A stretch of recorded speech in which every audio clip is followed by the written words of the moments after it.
বাসনপত্র নাও গো, মাটির বাসনপত্র। সস্তা দামে ভালো ভালো বাসনপত্র নাও। এই মাটির বাসনপত্র নাও গো, মাটির বাসনপত্র। টনি যখন এভাবে ঝুড়িতে করে বাসনপত্র বনের মধ্যে বিক্রি করছিল, ঠিক সে সময় কালু কাক আম গাছের ডালে বসে আম পেড়ে খাচ্ছিল। কালু কাক টনি মাটির বাসনপত্র বিক্রি করা দেখে বলে, আমি হলাম এই বনের একমাত্র অলস কালু, খাই দাই আর ঘুমাই। আমি কাজ করি না, অন্য কাউকেও কাজ করতে দেই না। টুনির সব মাটির বাসনপত্র নষ্ট করে দিব।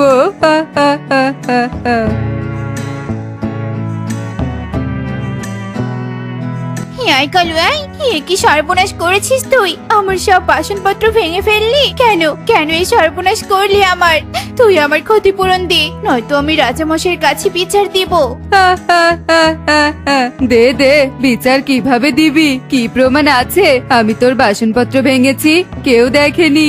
হ্যাঁ হ্যাঁ, কি বিচার দিবি? আমার ক্ষতি করলি তো কালু। আচ্ছা ঠিক আছে, মনে রাখিস এই ক্ষতির শাস্তি কোনো না কোনো ভাবে পাবি।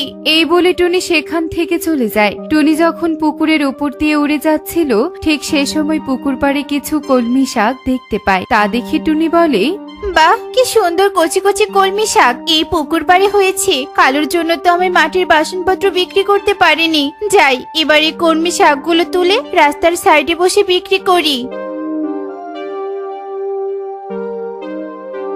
কলমি শাক নিয়ে যাও গো, কলমি শাক নিয়ে যাও। মাত্র 10 টাকা, মাত্র 10 টাকা। কলমি শাক নিয়ে যাও, কলমি শাক। টুনি আবার কলমি শাক বিক্রি করছে? ওই তো ছাগল, টুনির কলমি শাকে লাগিয়ে দিয়ে দেই।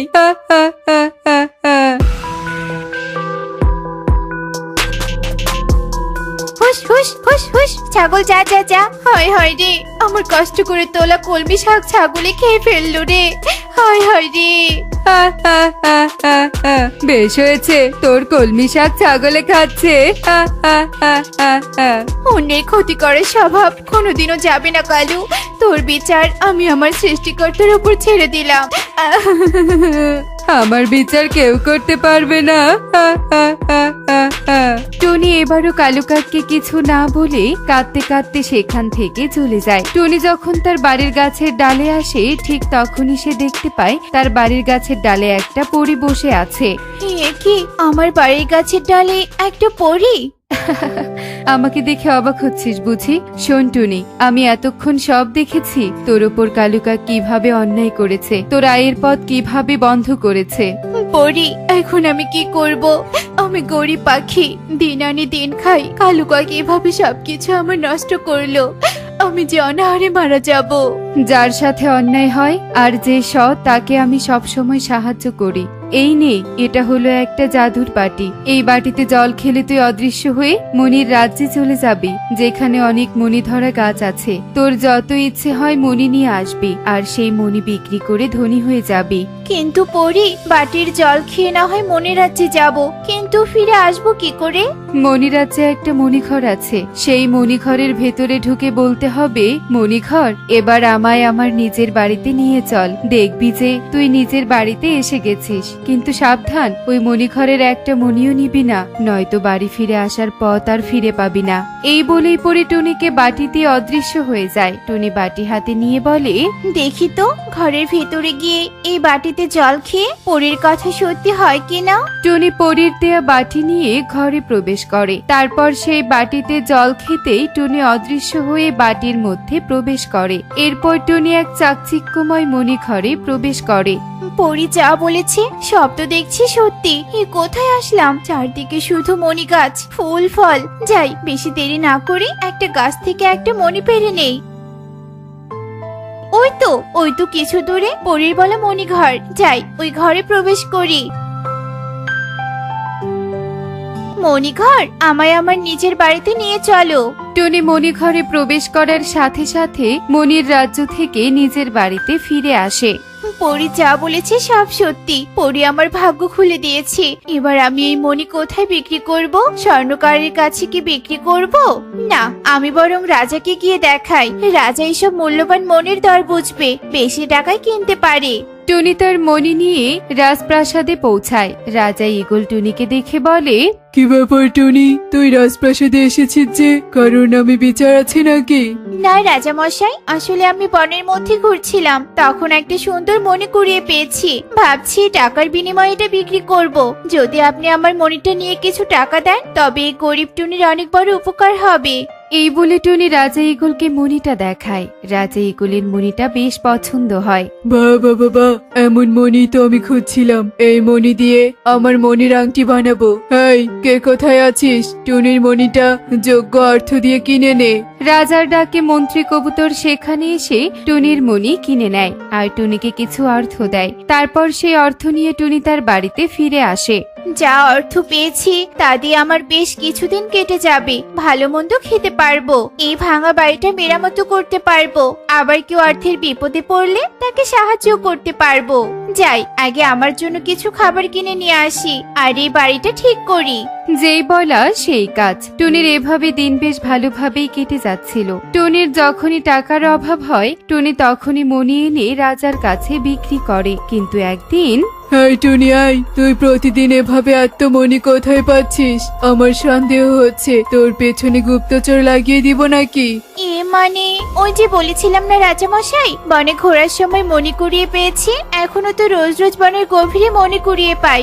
এ মানে, এবার আসছি রাজা মশাই। রাজা মশাই আমার উপর সন্দেহ করছে। না না, রাজা মশাইয়ের কাছে মণিরাজ্যের খোঁজ দেওয়া যাবে না। যদি লোভে পড়ে মণিরাজ্যের কোনো ক্ষতি করে, আমি বরং একদিনে কিছু মণি গাছ থেকে মণি পেরে নিয়ে আসবো, আর কোনোদিনও মণিরাজ্যে যাব না। ওই মণি দিয়ে যতদিন চলবে চলুক। রাজা মশাই আমার পেছনে যদি কাউকে লাগিয়েও দেয় তবুও বুঝতে পারবে না। যাই যাই, তাড়াতাড়ি বাড়িতে চলে যাই। টুনি বাড়ির দিকে তাড়াতাড়ি যেতে থাকে। অন্যদিকে কালু একটা গাছের ডাল থেকে টুনিকে দেখতে পেয়ে বলে, কি ব্যাপার, টুনি এমন হন্তদন্ত হয়ে বাড়ির দিকে ছুটে চলছে কেন? আজকাল দেখছি টুনির বাড়ি থেকে বেশ ভালো ভালো খাবারের সুবাস ভেসে আসে। যাই, একটু দেখে আসি টুনি বাড়িতে কি করে। আর দেরি নয়, এই বাটিতে জল খেয়ে তাড়াতাড়ি মণিরাজ্যে যাই, আজকে আমার শেষ সুযোগ। এই বলে টুনি আবার আগের মতো জলের বাটি থেকে জল খেয়ে মণি রাজ্যে চলে আসে। কিছু মণি নিয়ে পুনরায় ফিরে আসে আর বলে, এতগুলো মণি ঘরে রাখা ঠিক হবে না, কখন কে নজর দিবে ঠিক নেই। যাই, কোথাও লুকিয়ে রেখে আসি। একই দৃশ্য দেখলাম আমি। টুনি এই বাটিতে জল খেয়ে একদম হাওয়া হয়ে গিয়েছিল, আবার কতগুলো মণি নিয়ে এসেছে। আমি ওই বাটিতে জল খাবো, টুনির মতো মণি নিয়ে আসবো, অনেক অনেক মণি, একটা বস্তা নিয়ে যাই। এই বলে কালু কাক একটা খালি বস্তা ঘাড়ে নেয়। তারপর টুনির মতো কালুও সেই বাটিতে জল খেয়ে অদৃশ্য হয়ে যায় আর মণিরাজ্যে চলে আসে। কালু মণিরাজ্যে গিয়ে ভীষণ অবাক হয়ে যায় আর বলে, কি দেখছি আমি তো নিজের চোখকে নিজেই বিশ্বাসই করতে পারছি না। চারিদিকে শুধু মণি আর মণি। কালু রে কালু, এই সব মণি যদি তুই বস্তায় ভরে নিয়ে যেতে পারিস তবে সারা জীবন ঘরে বসে খেতে পারবি। আর দেরি নয়, সব মণি বস্তায় ভরে নে। এই বলে কালু যেখান থেকে পারে সেখান থেকে মণি নিয়ে বস্তায় ভরতে থাকে। তারপর কালু সেই মণি ঘরের সামনে চলে আসে। বাহ, এই মণি ঘরের মণি তো আরো চকচক করছে, দেরি কিসের? এই ঘরের মণিগুলো খুলে নেই। এই বলে কালু ঘর থেকে যেমনি মণি খুলে নেয় অমনি মণিঘর সহ রাজ্যের সব মণি গায়েব হয়ে যায় আর কালুর চোখের পলকে সবকিছু মরুভূমিতে পরিণত হয়ে যায়। কি, কোথায় মণিঘর, কোথায় মণি রাজ্য? এ তো মরুভূমি। হায় হায়, আমি কোথায় এসে পড়েছি? চারদিকে শুধু বালু আর বালু। আমি এবার বাড়ি যাব কি করে? এই বলে কালু কাক মরুভূমির মতো এদিক সেদিক উড়তে থাকে, কোথাও তার বাড়ি ফেরার রাস্তা খুঁজে পায় না। কালু কাক কাঁদতে কাঁদতে বলে, হায় হায় হায় হায় রে, লোভে পাপ আর পাপে মরুভূমিতে বনবাস, এবার আমি কি করব? হায় হায় হায় হায় রে, আমার সর্বনাশ হলো, টুনির কি ফাঁদে পড়লাম, হায় হায় হায় রে। এভাবেই কালু কাক সারা জীবনের জন্য মরুভূমিতে বন্দী হয়ে থাকে আর টুনি অন্যদিকে মণি বিক্রি করে বেশ আরাম আয়েশে দিন কাটাতে থাকে।